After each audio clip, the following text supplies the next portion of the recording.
my mom recently moved into one of those online catalog type of houses. The whole place is very bland and plain, but especially the walls. They're very white and empty right now.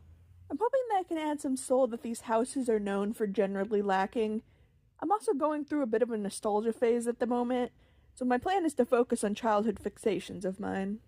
And something that I feel like a lot of people have childhood memories of are those worms on a string toys. And aside from people's childhood, I've also seen people use them to play with their cats. I remember seeing them in the Walmart checkout line as a kid, but I don't remember actually buying any until later online after they became a bit more of a trend. I also only recently learned that their original name are Squirmels, and that their original packaging is a lot cuter than what I remember. And I kind of want to base the colors around the original Squirmels.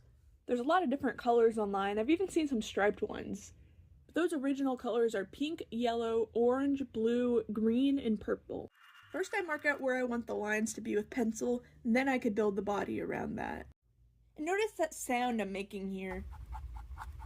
I have a really bad habit of pushing down way too hard on my brushes and pencils, as shown by me literally scraping the hairs off of my brush.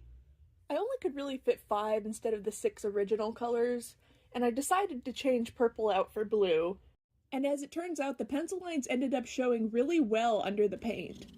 And now is a good time to mention the paint I use is the 50-cent stuff from Walmart, so it's gonna need a few coats. Not only is it because I'm broke, but I'm hoping I can teach or inspire some people in regards to art. And if I'm wanting to do that, I want to make it as affordable and accessible as possible to recreate. My art style has never been the best or really realistic, but that might mean it's easier for people to learn. And here I was unsure on how to connect the head, so I just made a temporary blob. And then I really try to start to paint over the purple worm. Darker colors are always harder than lighter ones to cover up, so it's gonna take a few coats. And to try to make it look more like a hydra instead of a bunch of tangled worms, I'm gonna add tail spikes. I then start to puff out the lines and shape the faces, and it's okay if they don't look perfect, because after everything dries, I can go back and paint over the things I don't like. And to try to fix that blob, I try to make it look like the blue one is wrapping around the others. I then start to try and shape their eyes and faces, but the pink one kept giving me some trouble. First I made his eyes too small, but then I made him too big, and then I made it look angry. And then I decided to just embrace it as part of the design, since most of the online stuff I'd see about these guys are very unhinged. And kind of running with that idea, I gave the yellow one front-facing eyes like a predator. But then I accidentally got some pink on my brush while trying to paint him, but luckily I was able to fix that. But then I accidentally got like only pink on my brush, and with a little more effort I was able to fix that. But then I did it again. What is going on? And I think it's because my yellow and my pink were too close on my paint plate. But I think it's kind of important to show these type of hiccups, to show other people it's not the end of the world, and these kinds of things can be fixed, which is something I need to remind myself a lot. And then I finally move on from the cursed yellow. And I think highlights are a good way to add that extra depth and professionalism without taking too much extra effort. And then I saw at some point one of my hairs had dragged through the painting and left a mark. But then when I went and tried to fix it, I forgot that I was trying to fix up the pink spike first, so then I had to go and fix that. It's been a while since last I painted, so I'm making a bunch of little mistakes. But again, I think that's an important part of the process. I then started on my black and white background, since I think having a neutral color background actually helps the colors pop more.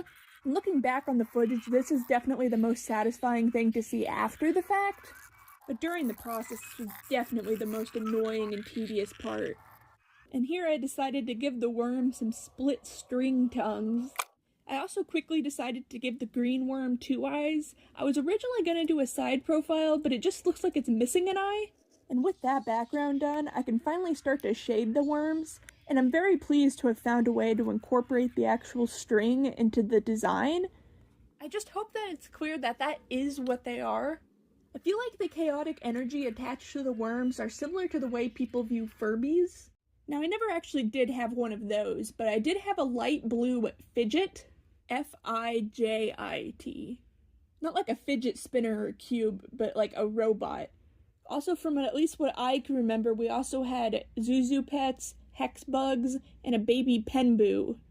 And as is the case with all of those early 2000s robots, it's very hard to get them to be quiet. I actually have memories of my mom putting them in the fridge or even outside because collectively no one in the house knew how to turn the dang things off and they'd be making noise all night. Actually, most of my memories of them involve them making loud noises when I didn't want them to. Adding some shading to the bottom definitely makes things look better and more coherent. Luckily, these worms never needed a battery pack or made noise, and any robots I still have's batteries are long dead by now. It hasn't been something I've thought about in a long time, but that's the kind of thing I want to document here, those little stories and memories I'm worried about forgetting someday. But I'm also kind of hoping I can help other people reflect on this kind of stuff too. It's a good personal archive. The whole thing is definitely not perfect, and I keep seeing these little flaws and mistakes everywhere. But if I stop and focus on them, I'll never get anything done. My plan is to hang it up by my closet, because anything is better than the nothing I have right now. But I think this is actually a good first addition to my wall. I'm not sure of the quality of this video and my voiceover, but like I said before, if I focus on all the little things I don't like, I'll never get anything done. But if these videos are meant to document my progress, that is a part of it.